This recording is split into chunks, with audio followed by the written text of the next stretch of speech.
far as horror media is concerned, horror games have been one of, if not the most effective medium to incite genuine fear. Most of the time, your run-of-the-mill jump scares can be more than enough to create a successful horror franchise. In other cases, it takes fascinating and intriguing lore to win over the player. Some may prefer a stressful and suspenseful atmosphere that keeps them uneasy. The bottom line is, in the gaming world, we find developers exploring all kinds of horrors. And ever since I was a child, I found myself enthralled with these video game creepypastas and mysteries.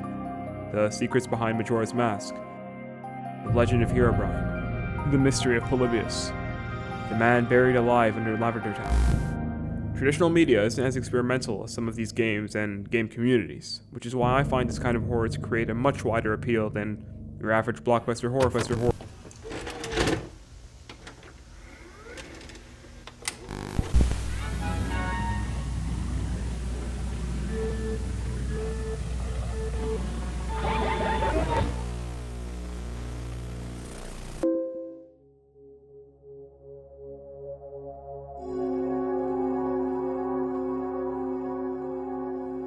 In the last 4 years, various new kinds of horror have made their way to the scene. You've probably already heard of them, and don't worry, I'm not going to sit here and regurgitate what's already widely known. But for those of you who aren't aware, the analog horror genre presents a fascinating twist on traditional gaming horror.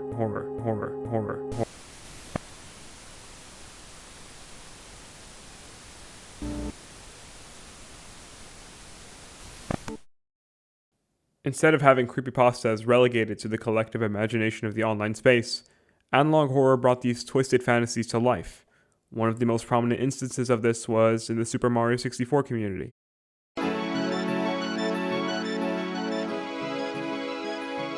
Creators employing their video editing skills were able to create a found footage archive of various anomalous versions of the game. Beyond this, you had the development of entire fan projects around various creepy hypotheses. What if every copy of Super Mario 64 was personalized? And what if, in one of those copies, say a cryptic Wario hiding in the basement, would chase you down if you get too close? What made these hypothetical horrors so fascinating was that none of them were actually the work of pure speculation, as was generally the case with previous creepypasta projects in the early 2010s. All of them were based on unreleased content of various experiences shared by players over the years. In some ways, a new elixir of Mario 64 content was brewed with the collective trauma of the community, creating an abundance of original content for this game for the first time in a tremendously long time. But there's always been one underlying assumption that's always rubbed me the wrong way. No, Super Mario 64 wasn't always considered to be a creepy game. However, this drastically changed in recent years. The world of Mario 64 had taken an unexpected turn online, to say the least. With many players now claiming that they had always felt something unsettling about the game. But is there really something ominous about the game's intentions? From what I could gather, this all seemed to begin in early 2020. But don't get me wrong, for years fans have created this sort of creepypasta-esque content surrounding the games, but I chose to start our story here. You'll find this claim echoed over and over online. Mario 64 became scary only in recent memory. It's a pretty safe claim to make. Mario 64 is a kid's game after all, where one's goal is to collect coins, find stars, you have bright green landscapes, colorful walls, and friendly toads. What's there to be scared about? Well, you also have a massive yet empty castle, deserted and sunken towns, dark and empty voids. These are all things that don't really exist in any other Mario game, or at least not to the same extent. The castle in Super Mario Galaxy is vibrant and lively. The towns in Super Mario RPG are well inhabited. Falling to your death in the OG Super Mario doesn't feel as devastating. For my part, I was certain that there was more to this game. As a kid, the game kind of felt like an enigma compared to all the other platformers I was used to. And running around the castle grounds, I certainly also felt a sense of loneliness and emptiness. So, did this phenomena really begin in 2020? Absolutely not.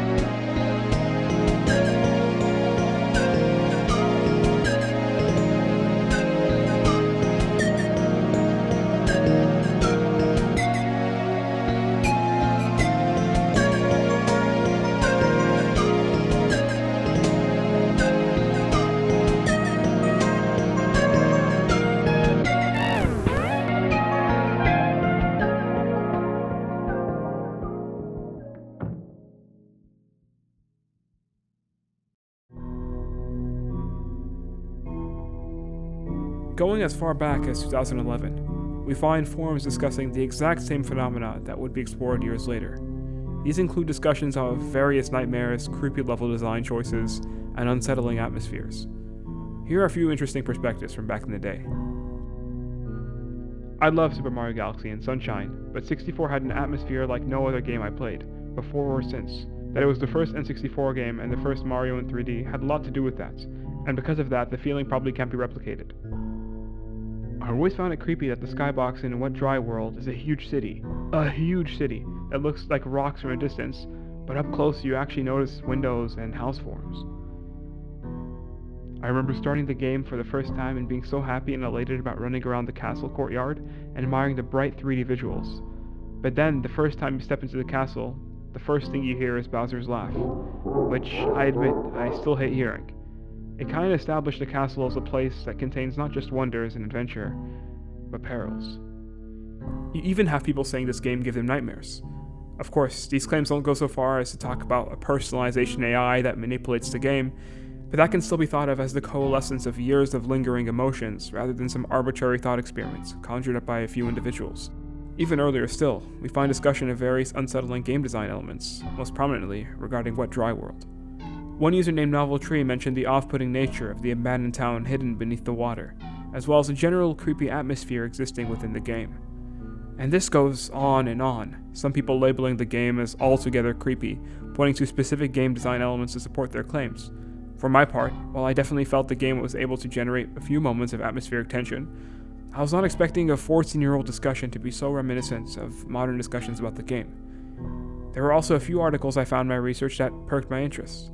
While not nearly as old as the aforementioned forum posts, they are still old enough to be considered independent from what we can call the personalization canon of 2020. Needless to say, there's a lot more to unpack here. What was once thought as a revisionist reinterpretation of a beloved game is slowly turning out to be a foothold in the Super Mario 64 community. However, what makes this particularly interesting is that there was no trend or horror genre at the time to spur these comments. It's quite unlikely that a shared external influence would affect such disparate reflections about the game over the years.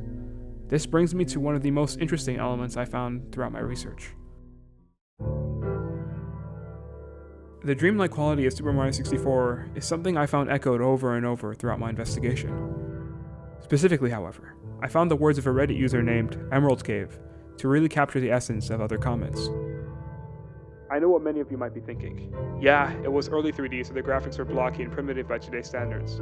But for me, the game definitely felt unique from other installments on the franchise. Yes, all other Mario games seem to have a unique aesthetic to them. Like Mario 3 had these unique visual motifs that made it feel more like a play in some respects. Super Mario World had this athletic bend with new sports-themed enemies, etc. But for me, Super Mario 64 had this mystique to it that I haven't seen anyone else talk about. It makes me wonder if I'm the only one who gets this feeling from it. It could be completely subjective. I was one of the kids who played Super Mario 64 at launch. It was a truly magical experience for me. And since 3D technology was pretty new at the time, it had a mysterious quality to it. At least it did for me. He goes on to mention what specific elements he found to reflect this dreamlike quality. Now, back to the aesthetic. For me, it all had this very dreamlike feeling to it. The file select music was really relaxing, and I was delighted even by the smallest touches, like the stone and the wood-like textures on the buttons in the file select screen. And starting up the game, you're out in the field with just birds chirping. It felt very liberating and open-ended. There are some opportunities for exploration outside, but of course it's obvious that you should want to head inside the castle. And once more you're greeted with this very relaxing music, and very disarming interior inside of the castle, with sky, clouds, and hills painted on the walls. And when you go inside a room and see a painting, and notice it ripples when disturbed like a pool of water, it really captivated me. This part was particularly engaging for me to read, at a very personal level. As I mentioned at the start of the video, the castle grounds were one of the parts I found to be the most isolating within the game. However, the kind of isolation and desolateness that unsettled me as a kid was a source of comfort for Emerald Cave. This kind of dualism and experience can also be seen later in Emerald Cave's posts. I could go on. Every stage had something wondrous. Jolly Roger Bay. The eel is incredible. Also love the underwater cave with the treasure chest. Cool Mountain. Friendly. Soft. The eel? incredible. I was fairly confident that the eel was a fairly universally creepy experience for anyone who had played the game, right next to the killer piano. In fact, this is the centerpiece of one of the oldest videos discussing horror elements within Mario 64. You find the same sentiment echoed in the old aforementioned forum posts and articles. But here we have a player who allegedly played the same game upon release with the exact opposite experience. Yet interestingly, the eel was still worth noting in his playthrough. This isn't the case with the eel alone. Hazy Maze Cave and Womp's Fortress, both of which were discussed in a negative and ominous light, were now presented as sources of intrigue. It's almost as though the same gameplay elements can evoke entirely contradictory experiences, yet at the same time, both are imbued with the same dreamlike essence. I was convinced that there had to be something about the game itself, beyond the perception. Not a secret room or some secret code, but rather something hidden in plain sight.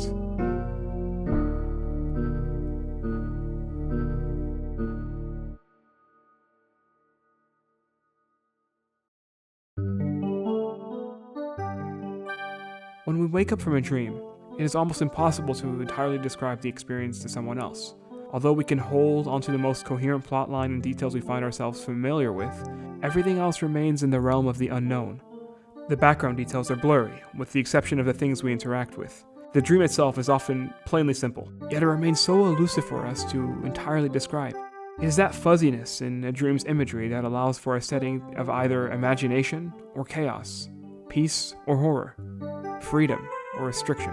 In this kind of dream, we find ourselves watching the scenario play out rather than controlling it ourselves. And this kind of abstract dream scenario is perfectly recreated within Mario 64. We start the game by coming out of an iconic green pipe to see our favorite 64-bit red-cap plumber jump out. In this sense, a world of familiarity is clearly established, and using our previous experiences playing Mario games, our brains begin to assume how the game will play out. The camera then pans over to what's in front of us. Everything around us can be simplified into basic shapes. The leaves of the trees are nothing more than a one-dimensional texture of multiple spheres. The textures themselves are blurry even for a low-resolution game. The only things our minds capture in detail are Mario and the HUD. Everything else is simple and fuzzy. And this, coupled with the established sense of familiarity, begins to evoke that dreamlike feeling. As we approach the castle, the simple palette of vivid and bright colors establishes this place as a friendly and welcoming environment. Perhaps this is a friendly town the adventurer finds refuge in before embarking on their great odyssey. I remember starting the game for the first time, and being so happy and elated about running around the castle courtyard and admiring the bright 3D visuals. But then the first time you step into the castle, the first thing you hear is Bowser's laugh, which, I admit, I still hate hearing. It kind of established the castle as a place that contains not just wonders and adventure, but perils.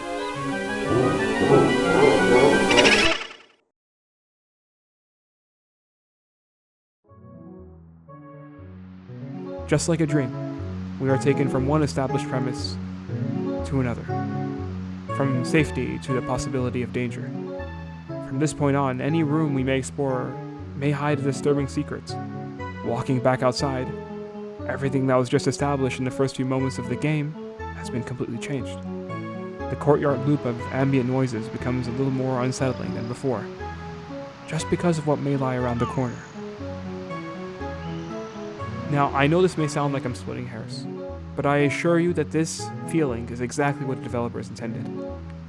If you're making a game where the objective is to search for stars, you want each door you open to hold a certain weight and intrigue. It is imperative to avoid making the search feel arduous and tedious. Mystery and fascination is thereby a surefire way to keep the search for stars fresh at all times. And what better way to do this than to set the game within a dream? In fact, the original words that appeared when you launched the game were, "Welcome to Mario Wonderland," a place containing all kinds of spectacular things, just waiting to be found. But in that search, there's always a risk that things may take a turn for the worse. This game, much like a dream, is always ready to keep you guessing.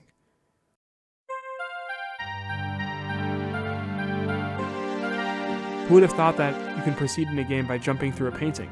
For my part, I spent days trying to figure out how to progress within the game, and it wasn't until my cousin told me that you could just jump through the paintings that I figured it out. It was as though my cousin, with the press of a B button, had just transcended reality. I was astonished. Before me was a whole new stage, comparable in size with the massive castle I had spent days fully exploring. Sure, maybe it was stupid of me not to talk to the toads and get a hint on how to proceed, but it established that this castle was full of secrets. It wasn't confined to the dimensions we saw on the outside, but in fact, much, much bigger. This kind of absurdist logic is nothing short of dreamlike, a blend of reality and spirituality that gives off a familiar sense of comfort, teetering on the edge of the unfamiliar. In many ways, Mario 64 is the liminal space made into a game. You are thrown into a world far removed from the conventional linear level design of Mario games. And this is exactly why Mario 64, even after so many years, works perfectly with the analog horror genre, better than many other games.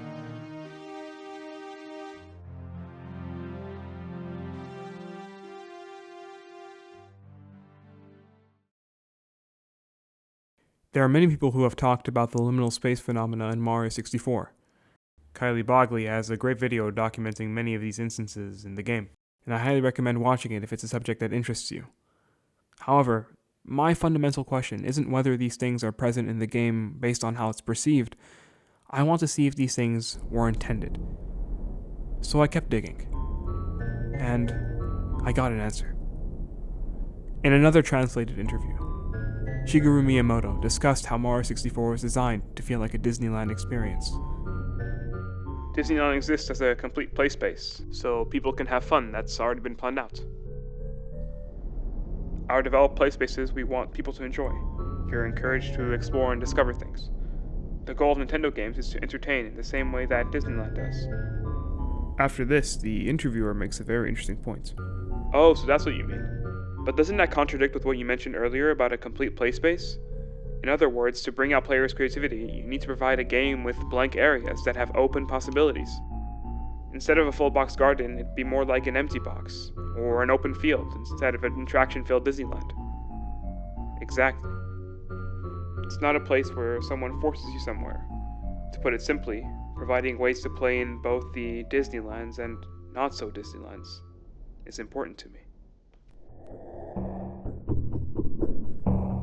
A place that's both attraction-filled, but also open-ended. A place that in many ways feels like Disneyland, but also not so much. This right here confirms the essence of the game developer's intentions, to create a game that both evokes a wondrous feeling, but also a sense of intrigue and mystery that sometimes teeters on the edge of uncanny. From here, I was certain that the game developers had not designed Mario 64 as a purely romantical experience, but rather a holistic game aimed at conveying a wide array of emotions. But still, I felt like I needed one more star to complete my adventure. And so, I headed there.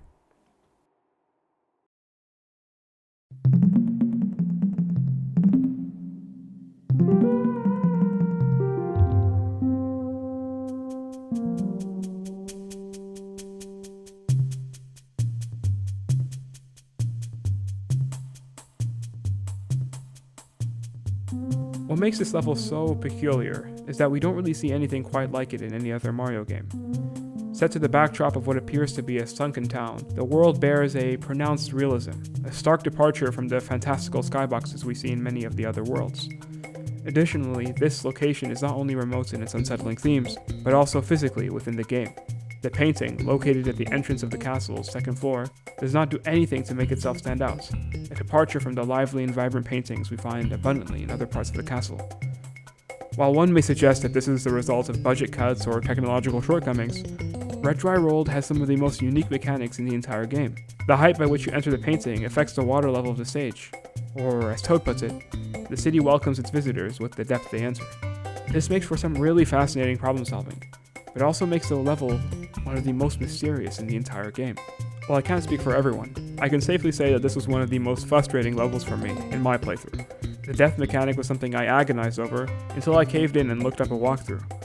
On another note, when the water was at its highest level, Wet Dry World's ominous skybox is brought to your attention.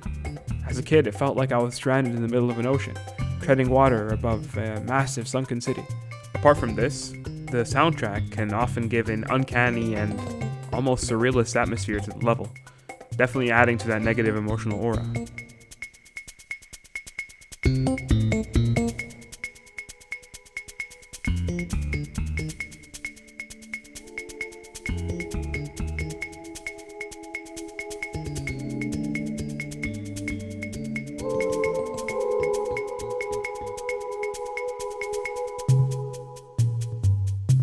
Some say that these kinds of experiences are what led to What Dry World's negative emotional aura, or in other words, an unsettling feeling induced by the level's stage design, soundtrack, and overall atmosphere. However, I have a different hypothesis.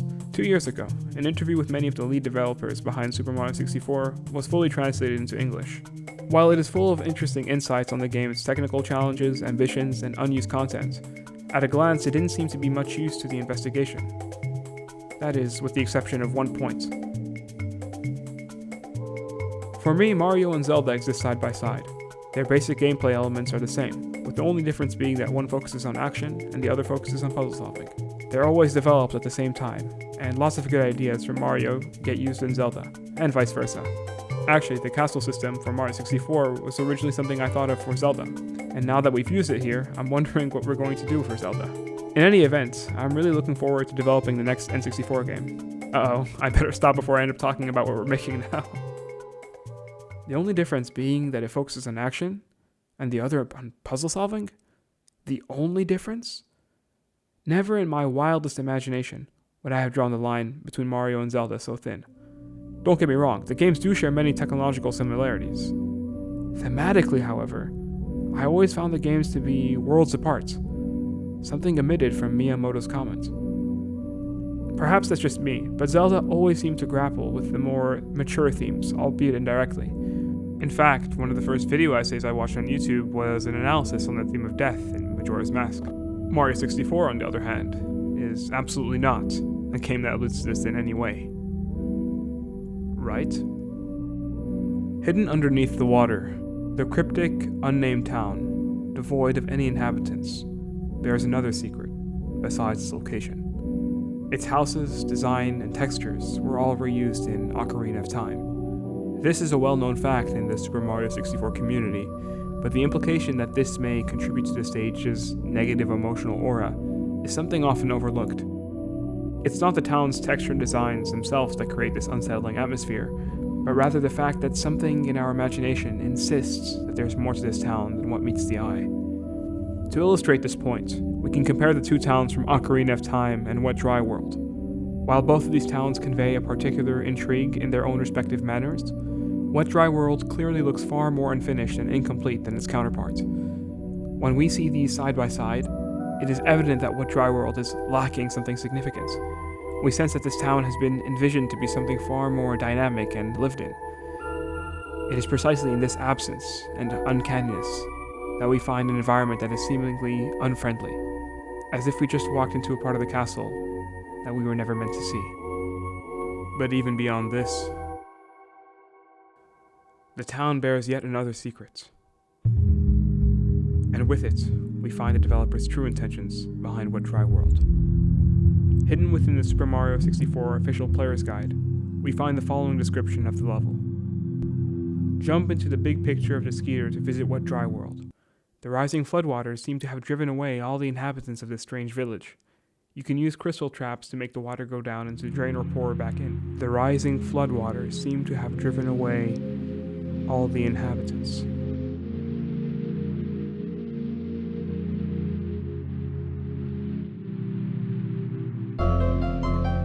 It seems as though this town also met a terrible fate. As a Japanese game, a level about flooding waters is all the more ominous. What was once thought of as nothing more than a crackpot iceberg theory is in fact a dark reality hidden by the developers.